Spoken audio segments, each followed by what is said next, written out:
Dawn broke quietly over Prospect Beach in St. Thomas on Sunday, February 26, 2006, until a local resident stumbled upon a scene of unspeakable horror.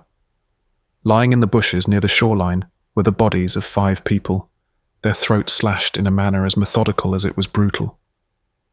Among the victims were young children, still dressed in their play clothes from the day before. The small community, nestled on Jamaica's serene southeastern coast, was instantly thrust into turmoil as the realization set in. An entire family had been massacred.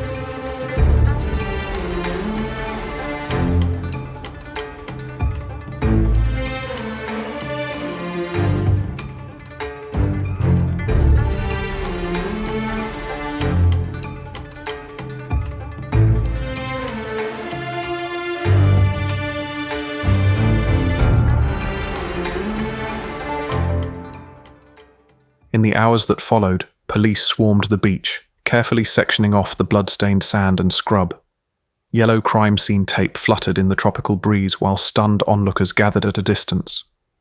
Many wept openly. These victims were their neighbours, their classmates, their family. St. Thomas is a rural parish in eastern Jamaica, a place of banana groves, fishing villages, and tight-knit communities. It was here that the Muhammad McCool family made their home. These were ordinary Jamaican folks striving for a better life. At the centre was Terry Ann Teenie Muhammad, 30 years old in early 2006. Teenie was known for her warm personality and her devotion to her young son, Jesse Ogilvy, who was just 8 years old at the time. They lived in the Duhaney Pen area of St. Thomas, surrounded by extended family. One of Teenie's closest relatives was her 30-year-old niece, some sources say aunt, Patrice Martin McCool. Patrice was like a sister to Teenie, despite the technical family relation. A loving mother herself, Patrice had 3 children of her own, Sean Chin, 9, Jihad McCool, 6, and Lloyd McCool, only 3 years old. This was a household full of little ones, playful, boisterous, and adored by their mothers and other relatives in the community. Into their lives came Mikey McLean. McLean was well known in St. Thomas, even respected by some. He was a businessman and chef by training, running a small restaurant and produce trade in nearby Morant Bay. Having returned to Jamaica after a stint in the United States, from which he was reportedly deported for a weapons offense, McLean had built a life for himself in his hometown. He lived in Red Hills, Morant Bay, in a 5-bedroom family house that stood empty after his parents migrated abroad. Neighbours remembered his industrious side, a hard worker who sold fruits and vegetables and opened a local cook shop. But there was another side to Michael McLean. Residents later recalled that he had a frightening temper and a need for control, especially towards the women in his life. He could be charming and generous, known to flash money and attract multiple girlfriends. Yet behind closed doors, he was abusive. Several former partners would eventually share harrowing stories of McLean's domestic violence, beatings, intimidation, even locking women inside his house for hours or days. In one chilling anecdote, a neighbour recounted how McLean's car was once scratched by a stray goat. In a rage, he rounded up a group of goats and slit all of their throats as punishment, since he couldn't identify the culprit. This propensity for cruelty and domination was largely hidden from casual acquaintances, but it hinted at the darkness within. Michael McLean's connection to the Muhammad McCool family began with a romance. He started dating Terry Ann Teenie Muhammad, the single mother with the bright smile. By 2006, Teenie and Mikey had been together for some time, and Teenie's young son Jesse even knew McLean fondly as a father figure. In fact, all the children in the extended family called him Daddy or Uncle Mikey. McLean employed both Terry Ann and Patrice at his businesses. One ran a bar he owned, and the other helped at his restaurant. He was woven into the fabric of their daily lives, a trusted provider and companion. According to the prosecution, the victims had total trust and confidence in him, right up until the end. Nothing about Michael McLean's outward demeanour foreshadowed the horror that was to come. He interacted normally with neighbours and employees in the days leading up to the murders. Residents saw him going about business as usual on Saturday, February 25, 2006, the day that would prove to be the family's last. If McLean harbored any sinister intentions or simmering rage, he kept it behind his habitual polite smile. Perhaps only those closest to him, like his live-in girlfriend in Red Hills, a different woman with whom he had a young daughter, glimpsed the warning signs. That girlfriend later revealed that McLean could be controlling and aggressive, often speaking to her in an angry tone and forbidding her from socializing freely. Even so, no one imagined he was capable of mass murder. By late February 2006, however, Michael McLean was a man under pressure, much of it self-inflicted and rooted in paranoia. He had recently begun complaining of mysterious health issues, back pain, numbness in his legs, and a troubling loss of sexual function, what Jamaicans colloquially refer to as losing one's nature. In McLean's mind, these ailments were no medical coincidence. He reportedly became fixated on the notion that Terry Ann was causing his impotence and illness through obeah, a form of folk witchcraft or dark magic feared by many in Jamaica. McLean would later claim that Terry Ann had been feeding him tainted meals given to her by an obeah practitioner, slowly poisoning him and stripping away his manhood. This delusion that his girlfriend was supernaturally fixing him festered in McLean's thoughts.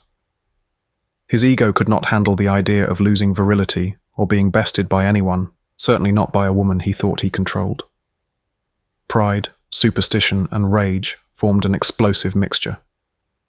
The weekend of February 25th, 2006 began ordinarily for the family. It was the tail end of the Jamaican school term, and the children were likely looking forward to Easter break. On Saturday, Terry Ann Mohammed spent part of the day with Michael McLean. She prepared him a home-cooked meal that evening. According to what McLean later told People, the meal did not agree with him. In his paranoid view, this was no case of simple indigestion. He interpreted his upset stomach as proof that Terry Ann had laced the food with something evil. It appears that after this meal, McLean's simmering suspicions boiled over. As night fell on February 25th, Michael McLean took on the role of chauffeur for the family, something he'd done many times before without incident. Around 11:30 p.m., he was seen giving Terry Ann and little 6-year-old Jihad McCool a ride as they all headed home from an outing. A former employee of McLean's later testified that he last saw Michael, Terry Ann, and Jihad together at that hour. Terry Ann even carried a bag of groceries in McLean's car, intended for her family's use. Patrice Martin McCool and the other children, Sean, Lloyd, and Terry Ann's son Jesse, who was 8 years old, were likely already at Patrice's modest house in Duhaney Pen. Exactly what happened next, in the dead of that Saturday night, remains known only to Michael McLean. But prosecutors have reconstructed a likely chain of events from the forensic evidence and McLean's own inconsistent statements. Sometime in the early hours of Sunday, February 26, 2006, McLean lured or forced all 6 family members to accompany him to a remote area near Prospect Beach on the St. Thomas coast. Prospect Beach is not a typical tourist spot. It's more of a quiet local beachfront, flanked by scrubland and bushy areas of seaside vegetation. Under the cover of darkness, far from any prying eyes, this beautiful stretch of shoreline turned into an outdoor slaughterhouse. One by one, the victims were led to their deaths like lambs to the slaughter, as the prosecution later put it. The killer likely wielded a knife or a machete, a common cutting tool in rural Jamaica, which he used with devastating efficiency. 4 of the family members were found in a cluster in the bushes near Prospect Beach, each with a sharp force wound to the neck. The pathologist testified that the cause of death for these victims was a deep slash or chop to the throat, delivered so swiftly and powerfully that none had time to fight back. In other words, they were incapacitated and dying within seconds, unable to even raise their hands in defense. It was merciful in only the most cold-blooded sense. The children likely never knew what was happening before it was over. Patrice, the young mother, had multiple injuries. In addition to her throat being cut, she suffered a deep stab wound to her back. It's possible she was attacked from behind or tried to flee. Terry Ann Teeny Mohammed, McLean's girlfriend, was found a short distance away in another patch of bush in the Needham Pen community, still near the coast, but slightly removed from where the others lay. What was done to her was even more horrific. Like the others, Terry Ann's throat had been slashed. But McLean's rage or twisted sense of retribution went further. Terry Ann's body showed extensive burns to her torso and pubic area. The 30-year-old woman's abdomen, chest, thighs, and even her genital region had been deliberately burned, likely with fire or a caustic substance, causing what one report described as 6-degree burns, essentially severe, deep burns. This appalling detail suggests Terry Ann was tortured. Investigators believe McLean may have burned her either before killing her, perhaps to force a confession about obeah or infidelity, or immediately after, as a final act of degradation. As Terry Ann's own mother later lamented in court, her daughter was slaughtered by a beast, who even burnt her in the most private parts of her body. The mother's voice broke, describing how her child and grandchild were treated like trash to be discarded on the beach. Amidst this carnage, one family member was initially missing. 6-year-old Jihad McCool, Patrice's daughter, was nowhere to be found at the murder scene. In that first frantic daylight search on February 26th, police and community volunteers combed the vicinity, hoping against hope that Jihad might have run away and hidden in the mangroves, frightened but alive. Tragically, the truth emerged several days later. Jihad had indeed been murdered as well, but her killer had hidden her body separately in an attempt to conceal one piece of evidence. Michael McLean did not kill Jihad the same way he killed the others. Perhaps she was his favorite. Indeed, McLean himself admitted that Jihad was his heart, a child he favored above the rest. Or perhaps some twisted rationale made him treat her differently. Instead of slashing her throat, McLean suffocated Jihad to death by smothering her with his hands. The forensic pathologist later testified that Jihad's eyes were found bulging, with her tongue wedged between her teeth, classic signs of asphyxiation. Tiny bruises on her tongue and lips indicated how hard a hand had pressed down over her mouth and nose for 2 to 3 minutes, the time it takes to asphyxiate a child. Only once she was dead did McLean bury her. He dug a shallow grave along a beach bank, placed Jihad's lifeless body in it, and covered her over with sand and dirt. This makeshift grave was not at Prospect Beach where the others lay, but miles away in Rosemount, St. Mary, the next parish to the north.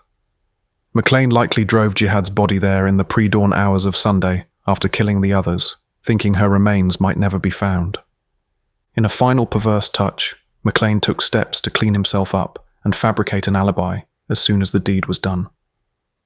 Sometime around 4:30 or 5 a.m. on Sunday, February 26th, just hours after the murders, he placed a call to another woman in his life, his former fiancée, the mother of his infant daughter who lived in St. Mary. McLean's ex-fiancée, we'll call her Alicia, though her real name was withheld in court, was startled awake by his call in those pre-dawn hours. McLean told her he was on his way to see her and their toddler. True to his word, by about 5 a.m., he met her on a road near her home in St. Mary. What Alicia saw immediately set off alarm bells. McLean's white Range Rover was caked with mud and dirt, inside and out. When she opened the passenger door, shrubs and grass fell out, as if the vehicle had barreled through bush, which of course it had during the disposal of bodies. McLean himself looked disheveled, dirty, almost muddy, Alicia later testified, with dried dirt on his elbows and even in his hair. She asked him point blank why he and the car were in such a state. McLean dodged the question, saying only, "We will discuss it later." Pressed further, he concocted a story. He claimed he had been coming from a farm, reaping carrots, early that morning. This odd explanation actually had a ring of plausibility. Alicia knew McLean sometimes sold produce, so the idea of a pre-dawn harvest didn't immediately alarm her. Still, something felt off. The exhausted McLean then took Alicia and their 2-year-old daughter to a local guest house.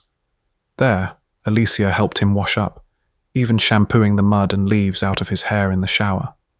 She noticed he had brought along a bag of groceries in the car, likely the same bag Terry Ann had packed hours earlier, but he offered no real explanation for any of his strange behavior. McLean even laid down for a nap at the guest house. Alicia later recalled that he was strangely calm at times and evasive at others. Meanwhile, back in St. Thomas on that Sunday morning, the Mohammed McCool family's neighbours grew concerned. It was not like Patrice or Terry Ann to vanish without word, especially with all the children in tow. Phone calls to their numbers went unanswered. In the afternoon of February 26th, the gruesome discovery was made near Prospect Beach. This was a crime unlike anything the local St. Thomas police had encountered in recent memory. Superintendent Charmaine Shand, a senior officer stationed in St. Thomas at the time, later testified that when she learned of the scene, she immediately thought of one person: Michael McLean. Shand knew McLean personally, they were childhood friends, and crucially, she was aware that McLean was romantically involved with Terry Ann. On hearing that Terry Ann and several children were found murdered, Shand's first fear was that McLean might also have been killed by whoever did this. Little did she know that her friend Mikey was not a victim, but the prime suspect. By the end of that day, the news of the St. Thomas massacre dominated media headlines. Jamaicans were horrified. The murders of children are tragically not unheard of in the country, but the slaughter of an entire family, 4 little ones and 2 adult women, by a single perpetrator was virtually unprecedented. The director of public prosecutions, Paula Llewellyn, who has handled countless brutal cases, would later rank it in the top 10 worst of her 30-year career because of the trust involved. 4 children and their 2 mothers had total trust in him, she said. The community's grief quickly turned into anger and calls for justice. In Jamaica, where some still subscribe to the old notion of an eye for an eye, there were immediate cries for the death penalty to be imposed if the killer was caught. "He deserves it. He took 6 members of my family," said one relative, voicing a sentiment many shared. Police investigators, led by Detective Inspector Carlton James and others, wasted no time in identifying a suspect. The evidence effectively pointed in one direction. The last person seen with the victims was Michael McLean, and he was now nowhere to be found in St. Thomas. The muddy vehicle, the abrupt disappearance, all of it made him the focus of a rapidly intensifying manhunt. Officers went to McLean's house in Red Hills Pen, but he wasn't there. As the sun set on that dreadful Sunday, tension in St. Thomas was sky high. Residents banded together in vigilante-minded groups, scouring the roads and bus stations in case McLean tried to flee. An aura of jungle justice hung in the air. If a mob found him before the police did, his life would have been in grave danger. Unbeknownst to the public, McLean had not fled the island at all. After spending Sunday hiding out with his ex-fiancée in St. Mary, and hearing the first media reports that the bodies were found, he made a critical decision. On Monday, February 27th, just one day after the murders, McLean reached out to his childhood friend, Superintendent Charmaine Shand. He called Shand by phone, which in itself was an unusual move for a fugitive, but McLean knew Shand might still see him as a friend in need. Shand later recounted how shocked she was to hear his voice. "I immediately asked where he was because I thought he was dead," she said. McLean's reply was chilling in its understatement. Yes, he'd heard what happened to his girlfriend and the family, he told her, and he wanted her help to turn himself in to the police. Superintendent Shand acted swiftly. She arranged to meet McLean at a public location outside of St. Thomas to safely take him into custody. Police converged on Harbour View, a community at the eastern edge of Kingston, where McLean waited in a parked car on the roadside. The choice of location was likely intentional. Harbour View is a good handoff point, far enough from the enraged mobs of St. Thomas, and on the route to Kingston, where high-security lockups are located. There, on February 27th, 2006, Michael McLean surrendered without a fight. Officers escorted the 37-year-old suspect back to St. Thomas, placing him under arrest for multiple murders almost immediately. When news spread that McLean had been captured and taken to the Morant Bay police station, an angry crowd descended on the station demanding vigilante justice. Dozens of residents gathered, shouting for McLean to be released to them. Inside the station, Detective Inspector Carlton James began taking what's known as a victim statement from McLean, essentially allowing McLean to tell his side of the story as if he were a surviving victim of a crime, not the perpetrator. McLean was visibly nervous, trembling, as the mob's shouts echoed from outside.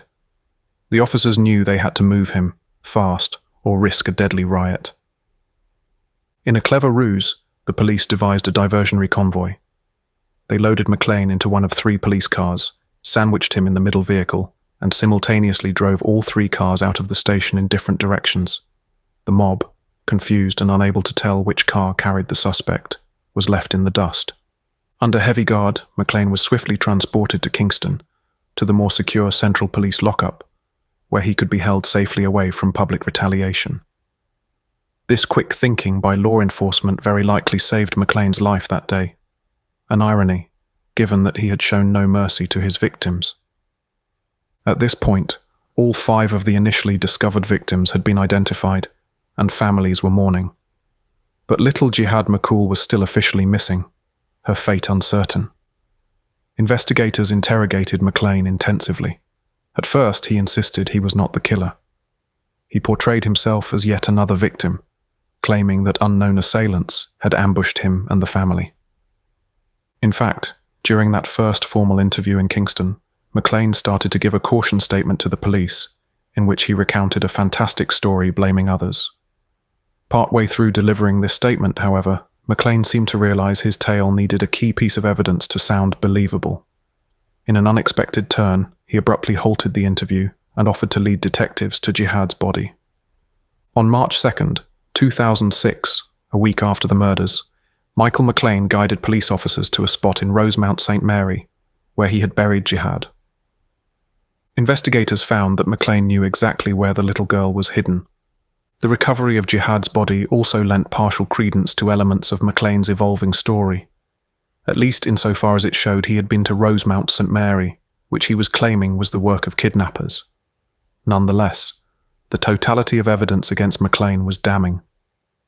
Police gathered statements from witnesses who had seen him with the victims late that Saturday night.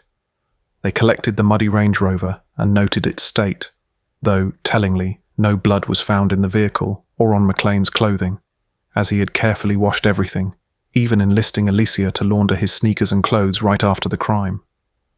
It seemed McLean had been frighteningly calm and calculated in covering his tracks. A shower, a swim in the pool, or a dip in the sea plus the washing of his sneakers and car, combined to ensure that no blood was detected, one analysis later noted of McLean's post-crime cleanup. In those first days after the murders, St. Thomas was in anguish. The funerals for the 6 victims drew an outpouring of community support. Tiny coffins for the children were borne through throngs of mourners, and the island wept along with the family's survivors. Jamaica's leaders condemned the atrocity.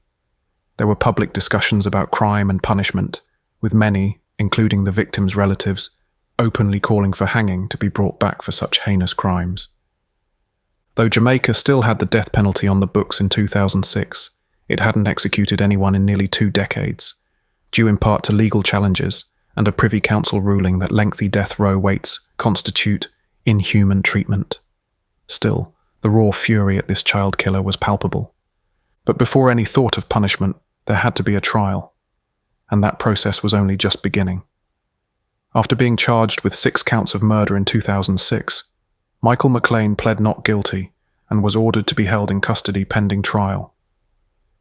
Given the overwhelming public sentiment in St. Thomas, a change of venue was applied. The case would be tried in Kingston's Home Circuit Court, the division of the Supreme Court that handles serious criminal cases to ensure an impartial jury and adequate security. No one could have predicted that it would take 12 long years for the trial to actually happen. The wheels of justice turned slowly in Jamaica, and in Michael McLean's case they ground nearly to a halt for over a decade. Between 2006 and 2018, McLean's case was postponed around 50 times. A variety of factors contributed to this extraordinary delay. Initially, the sheer complexity and infamy of the crime meant the defense and prosecution needed time to prepare. But as months turned to years, McLean himself became the primary cause of the hold-up, repeatedly manipulating the system to stall his day of reckoning.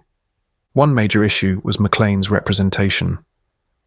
Over the years, he hired and fired at least 9 different attorneys. Some he dismissed due to alleged disagreements, others quit, frustrated by their clients' intransigence or failure to pay legal fees.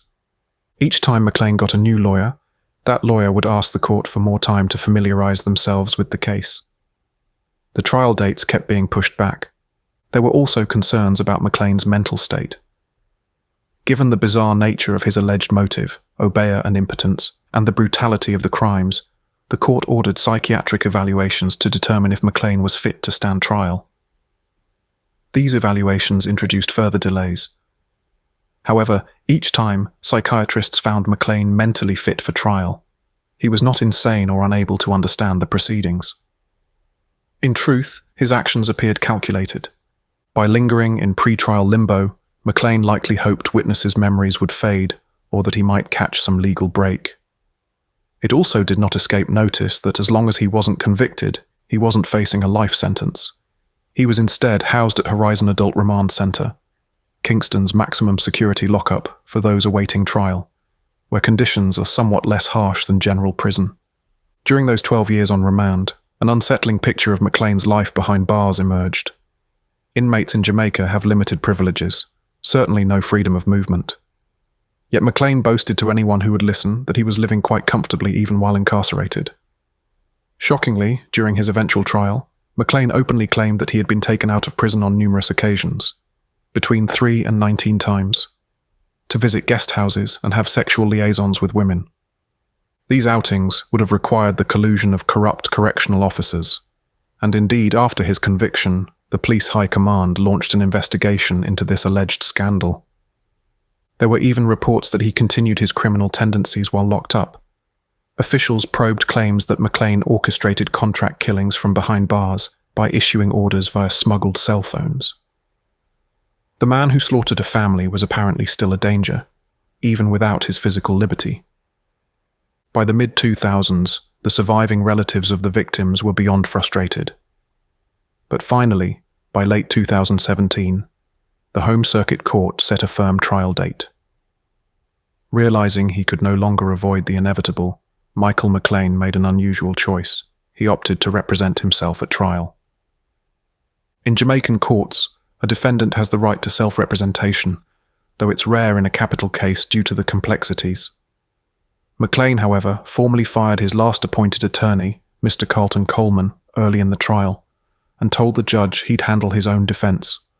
The judge, Justice Bertram Morrison, was understandably concerned. He ordered Coleman to remain in court as standby technical counsel to assist McLean as needed, ensuring the defendant didn't sabotage his own case through ignorance of procedure.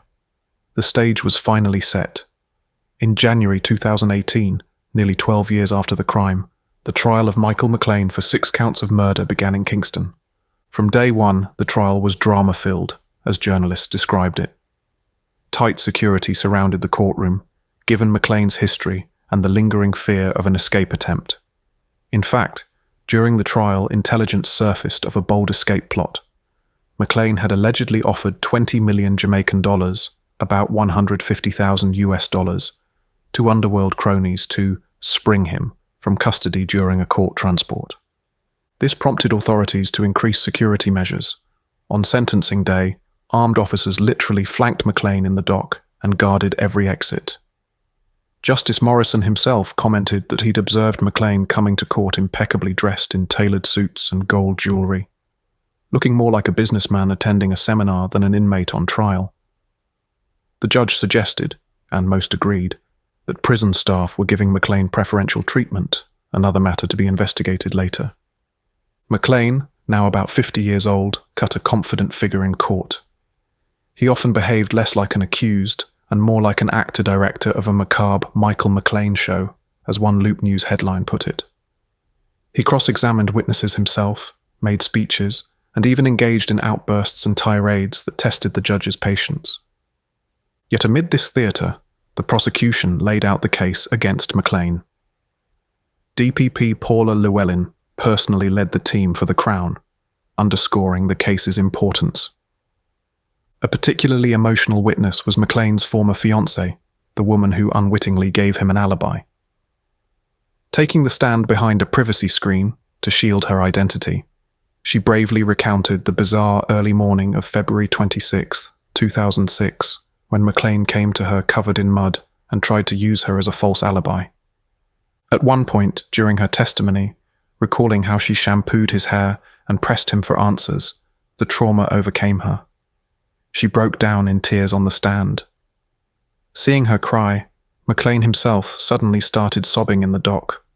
When the prosecution rested its case on February 16, 2018, they had presented a compelling circumstantial tapestry.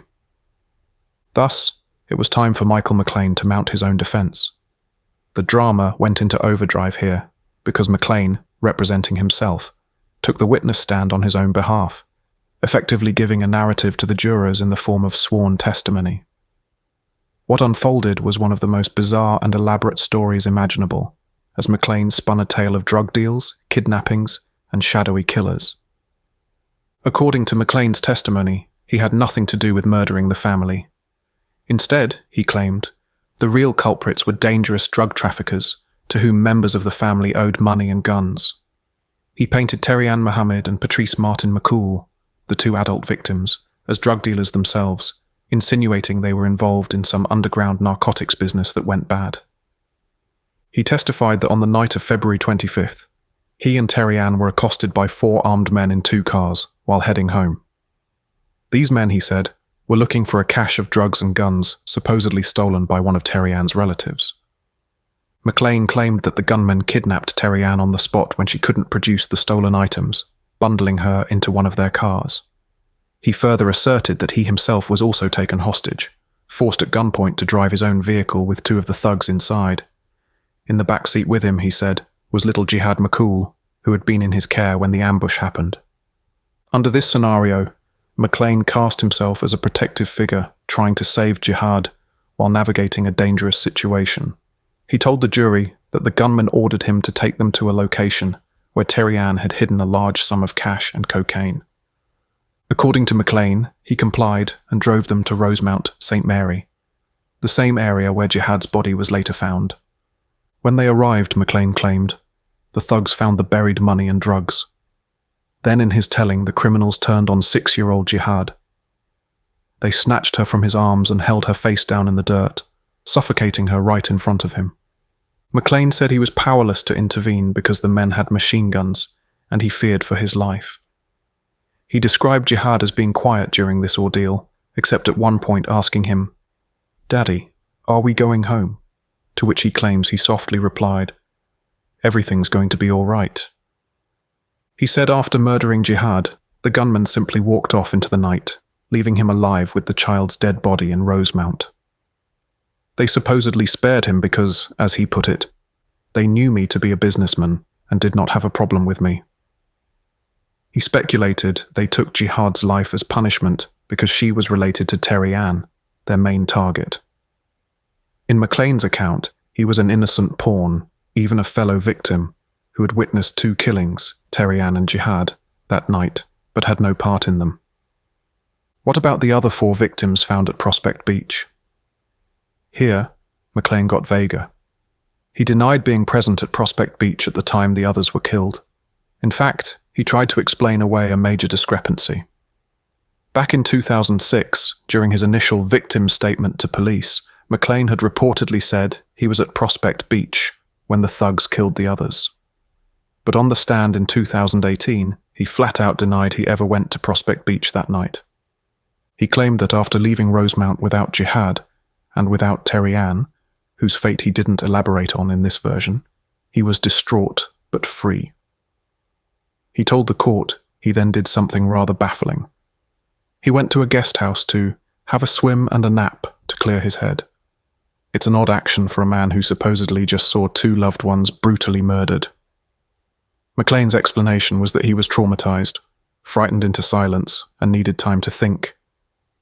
He also asserted that while he napped, he got a phone call from a policeman friend informing him that Patrice and 3 kids were found dead at Prospect, news that apparently surprised him and made him realize the thugs had killed the rest of the family while he was being dragged around elsewhere. But Paula Llewellyn, the DPP, was having none of it. When it came time for cross-examination, she unleashed a blistering critique of McLean's story and character. For one, she said, if these were truly drug traffickers on a mission, why would they kill 4 children and 2 women over missing guns and cash? Why would they let McLean, who by his own admission could identify 2 of them by voice and build, live to tell the tale? And if they knew him, wouldn't they kill him too, knowing he could later implicate them? McLean had no convincing answer. The DPP also zeroed in on McLean's inexplicable behavior after these events. By his story, he left his beloved heart jihad in the hands of killers without a fight, made no attempt to call for help despite having a cell phone the entire time, and then went and had a casual sexual encounter with his ex-fiancée hours later. The prosecutor highlighted how absurd this was for a supposedly traumatized, innocent man. Why, Llewellyn asked, didn't he immediately call his best friend who was a police officer, or any authorities, if armed killers were on the loose? McLean said he was too scared. He didn't trust the police and feared for his own life and that of his ex-fiancée and their baby if he spoke up. After 5 weeks of testimony, both sides made their closing arguments. McLean personally addressed the jury in his own closing, with some guidance from his standby lawyer. He implored them to see the investigation as biased and incomplete, accusing the police of zeroing in on him and ignoring the possibility of real killers out there. His lawyer Coleman, in a supporting role, argued the case was built on a slapdash investigation, highlighting, for instance, that no blood or DNA evidence directly tied McLean to the murders due to the cleanup. They want you to believe the motive is obeah, Coleman told the jury. But the real motive was violence. They did not investigate properly. It was a tough sell, considering the mountain of circumstantial evidence pointing at McLean and the lack of any credible alternative suspects. Paula Llewellyn, in her closing, went for the jugular regarding motive and intent. She laid bare the psychology she believed drove McLean.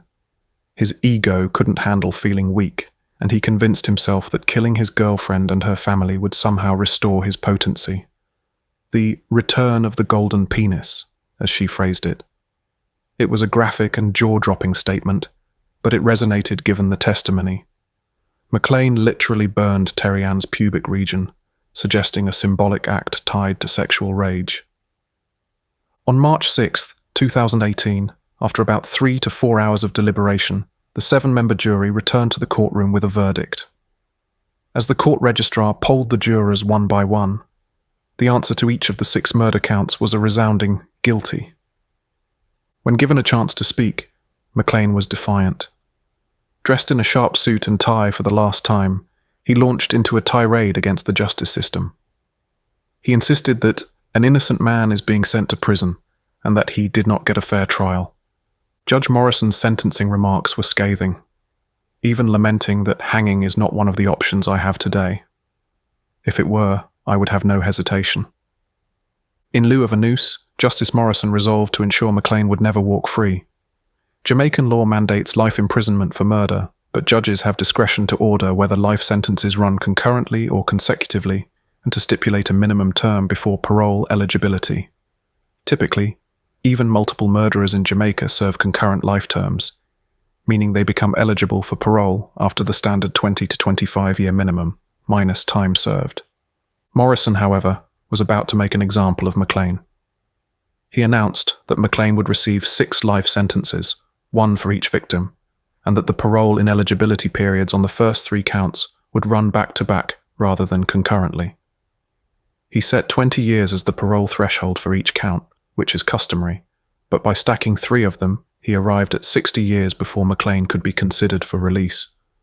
The remaining 3 life sentences would run concurrently, effectively not adding extra time beyond those 60 years. Multiple life sentences, served consecutively, are almost unheard of in Jamaica, but this case warranted it. In prison, Michael McLean is now serving his 6 life sentences at the St. Catherine Adult Correctional Centre, a maximum security facility notorious for its severe conditions. He will spend the rest of his days behind bars. Thank you so much for listening. We really appreciate your support. If you're interested in these types of rarely heard global murder cases, we encourage you to give us a follow or even rate us 5 stars on your podcast app, if we may be so bold. It would really help us out a lot. See you next time.